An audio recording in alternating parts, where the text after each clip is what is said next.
Hi, and welcome to my channel. Today we will be reading the last story of Miles Kelly, my first book of dinosaur stories. It's a very nice collection of 11 stories all about dinosaurs with very good moral lessons.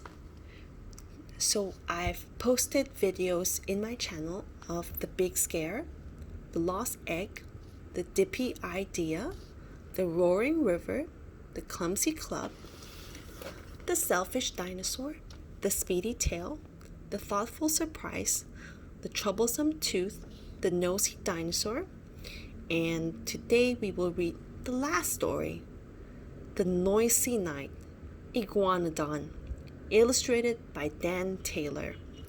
Let's flip to page 347.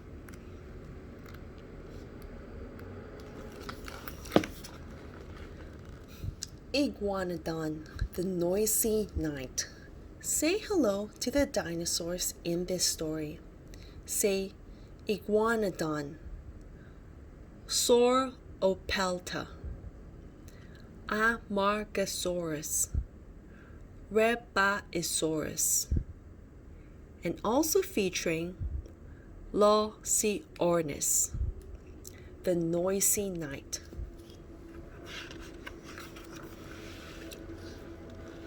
One stormy night, millions of years ago, an iguanodon called Isaac could not sleep. Thunder cracked, lightning fizzed, and heavy rain hammered onto the rocks. His herd dozed peacefully, but the noisy night kept Isaac awake. See, here he is, he's awake, and the rest of the herd are all fast asleep.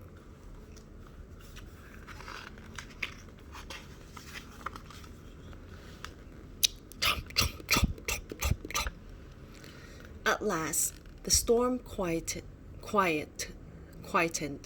and Isaac was just dropping off to sleep when Amos, the Amargasaurus, was having a midnight snack.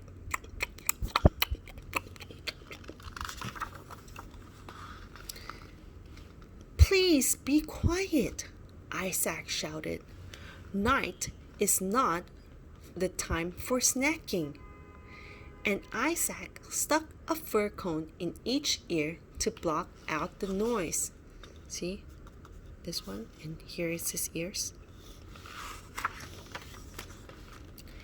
Amos stopped eating, and Isaac was just nodding off again when now Roxana, the Rebaisaurus, was having a bad dream. Look, having a bad dream. Oh! Shh! Isaac called out louder this time. Night is not the time for shouting. And Isaac lay down again and pulled a big palm leaf over his face.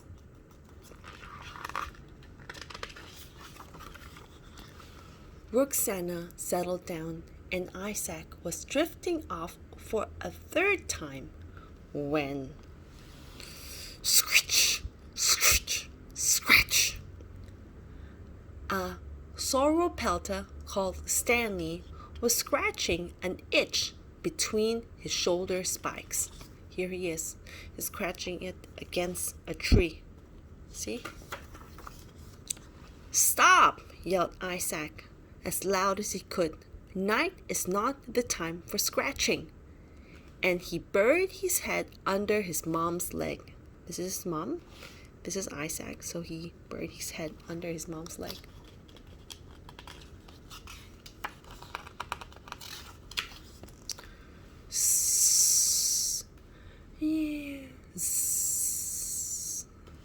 Suddenly, there was an enormous crack from the storm again, and Isaac jumped. He squeezed in between his mom and dad and next to his little sister. But maybe that wasn't such a good idea either. Zzz, snored his dad. Shh. went his mom, and wheezed his baby sister. Just about everything else in the forest that could make a noise did make a noise that night. When would it ever end? Even the bugs buzzed louder than usual. "Be quiet!" Isaac yelled at it all. Thunder boom, boom. Trees creak, creak. Wind howled, woo. And then this is an insect, buzz. The next day, Isaac came up with a plan. He collected pine nuts, horsetail plants, fern leaves, and all of the things that Amos loved to eat. Then he took all the food to Amos. "Here's a big feast for you to eat before bedtime," said Isaac. "Then you won't snack in the night." Good idea. Next, Isaac rushed around the forest looking for unusual creatures. He soon spotted a lovely Liosaurus. Isaac wanted to tell Roxana a relaxing story to help her settle for the night. Isaac made up a super story about the Liosaurus. "I'll tell you the ending at bedtime," he said to Roxana. "You'll have happy, sleepy thoughts tonight," Isaac promised. There wasn't much time left. Isaac rushed back into the forest and looked for a special piece of rough and bumpy bark. Here, he found one. Isaac found just what he was looking for and took it back for Stanley. "This will be perfect for you to scratch your back on before bedtime," he told Stanley.